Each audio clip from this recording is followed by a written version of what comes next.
നിർത്തണോ? തീരെ ശരിയായില്ല. എന്റെ വിഷ്ണുദത്തൻ കഴിഞ്ഞ രംഗം വരെ ഒരു ഉറുമ്പിനെ പോലും നോവിക്കാത്തൊരു ശുദ്ധമനസ്കനാണ്. പക്ഷേ ഈ സീനിൽ അങ്ങനെയല്ല. ഇവിടെ അയാൾ ഒരു മൃഗമായി മാറുകയാണ്, ഒരു സിംഹത്തെ പോലെ അമറുകയാണ്.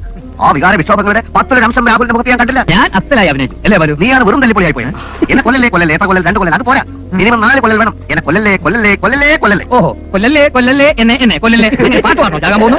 ആദ്യമേ പറഞ്ഞു, ഒരു നടന് വേണ്ട ഏറ്റവും വലിയ ഗുണം അനുസരണശീലമാണെന്ന്. സംവിധാനം വിവരക്കേട് പറഞ്ഞാൽ അതും നമ്മളനുസരിക്കണം. പക്ഷെ രാഹുലിന്റെ അഭിനയം പോരെ കേട്ടോ.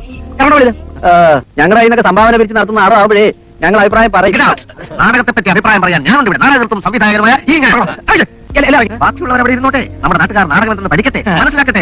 സിംഹത്തെ പോലെ അലർക്കോട് വരുന്നു കാണിച്ചേ.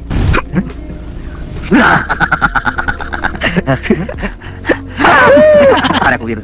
എന്തിനാ കൂവിയത്? ഇങ്ങനെ അഭിനയിച്ചാലേ ശരി പുറപ്പാ. അല്ല ബാലു, അവരെ കുറ്റം പറഞ്ഞിട്ട് കാര്യമില്ല. നമ്മുടെ നാട്ടുകാർ നാടകം എന്താണെന്ന് മനസ്സിലാക്കട്ടെ, കണ്ടു പഠിക്കട്ടെ. പഠിച്ചിട്ടോളം മതി.